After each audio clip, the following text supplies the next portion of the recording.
দেখো ছেলেটি বাস্কেটবল খেলছিল। তাহলে এখানে দেখো সাবজেক্ট কোনটা? ভালো করে শুনলে আমি কি বললাম? সাবজেক্ট কোনটা? সাবজেক্ট হলো দাও, এটা হলো সাবজেক্ট। সাবজেক্ট আমরা অনেক আগে শিখে নিয়েছি। বলি ভার্ব কোনটা? কারেক্ট। এই প্লে মানে হচ্ছে ভার্ব, মানে ভি, দিলাম ভি, ভি মানে ভার্ব। আচ্ছা তাহলে ছেলেটি খেলছিল, কি খেলছিল?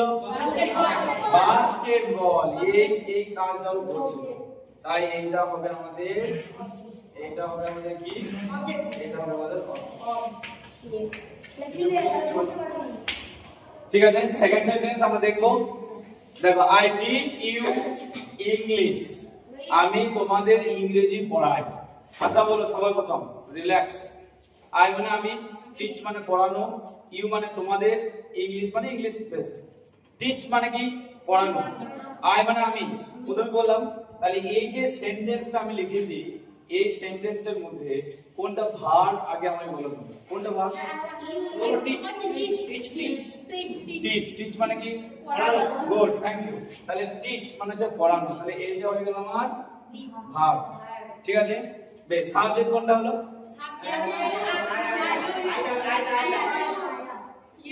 সাবজেক্ট হলো আই, কারণ আমি তো কাজটি করছি। বুঝলে আমি কি বললাম? সাবজেক্ট হলো আই, কারণ আমি তোমাদের পড়াই। কাজ কে করছে? আমি করছি। ইউ কেন হবে? ইউটা তো অবজেক্টে চলে যাবে। ঠিক আছে, তাহলে এইটা হবে সাবজেক্ট। বুঝতে পারলাম? তারপরে আছে, ভালো করে বুঝবে, ভালো করে বুঝবে কি? আমি পড়াই, আমি কি পড়াই? ইংলিশ। আমি কি পড়াই? আমি কি পড়াই? আমি ইংলিশ পড়াই। তাহলে ইংলিশটা হবে একটা ওবি মানে অবজেক্ট। আচ্ছা ইউ মানে তোমাদের, আমি কাদের পড়াই? তোমাদের পড়াই। তাহলে ইউ মানে তোমাদের, এটাও কিন্তু একটা অবজেক্ট। তাহলে এটা কত অবজেক্ট হয়ে গেল? यस। তাহলে এখানে হয়ে গেল ওবি। তাহলে আমরা বুঝে নিলাম যে প্রেডিকেটের যে অংশে সাবজেক্ট যে কাজটি করে বা সাবজেক্ট যে কাজটি সম্পন্ন করে তাকে বলে অবজেক্ট। বুঝলে কি বললাম আমি? মাথায় ঢুকলো? যেমন royal sir tax hour history class, royal sir আমাদের ইতিহাস ক্লাস নেন। সাবজেক্ট হচ্ছে কে? Royal sir. ভার্ব কোনটা হবে? বাংলাতেই বল, নেন। নেন, রয়্যাল স্যার আমাদের ইতিহাস ক্লাস নেন। তাহলে এখানে টেক মানে হচ্ছে নেওয়া, তাহলে টেকটা হবে ভার্ব। কি ক্লাস নেন? ইতিহাস। তাহলে ইতিহাসটা হবে কি?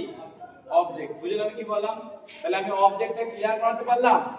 আমি কিন্তু নেক্সট টাইম আমি কিন্তু বলবো অবজেক্ট কাকে বলে, অবজেক্টের বাংলা কি, কিভাবে আমরা অবজেক্ট খুঁজবো। তাহলে অবজেক্ট খুঁজতে গেলে আমাকে প্রথমে ভার্ব এবং সাবজেক্টকে খুঁজতে হবে, তাহলে কিন্তু আমরা পেয়ে যাব। কি? সাবজেক্টকে খুঁজে নিলাম দা বয়, অফ ভার্বকে খুঁজে নিলাম প্লেড মানে ছেলেটি খেলেছিল। কি খেলেছিল? বাস্কেটবল। তাহলে ওই সাবজেক্টটাকে কি দিয়ে প্রশ্ন করলে আমাদের কিন্তু অবজেক্টটা বেরিয়ে যাবে। দ্যাট মিন্স ফর্মটা কিন্তু আমাদের বেরিয়ে যাবে। ঠিক আছে, বুঝতে পারলাম কি বললাম? এরপর আমরা নেক্সট ক্লাসে শিখব দ্য প্যাটার্ন অফ সেন্টেন্স, অর্থাৎ সেন্টেন্সের গঠন। কিভাবে আমরা সেন্টেন্স গঠন করি এবং কিভাবে আমরা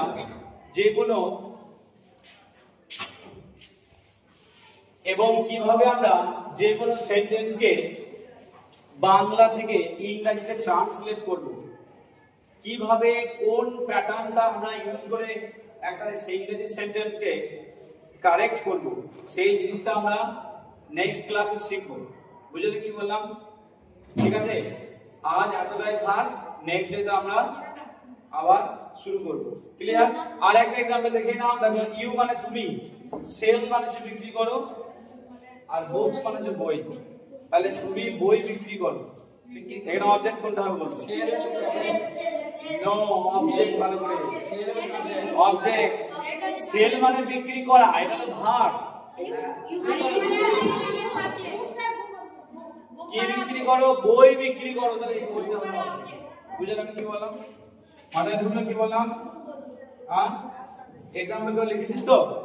ঠিক আছে। এবং এই যে আমি আন্ডারলাইন করে চিহ্নিত করে দিলাম, এগুলো কিন্তু তোরা করে দাও। আমরা নেক্সট ক্লাসে দ্য প্যাটার্ন অফ সেন্টেন্স আমরা শিখব। ঠিক আছে, আজ এখন যদি থাক, আমরা নেক্সট ক্লাসে আমরা আবার আসছি।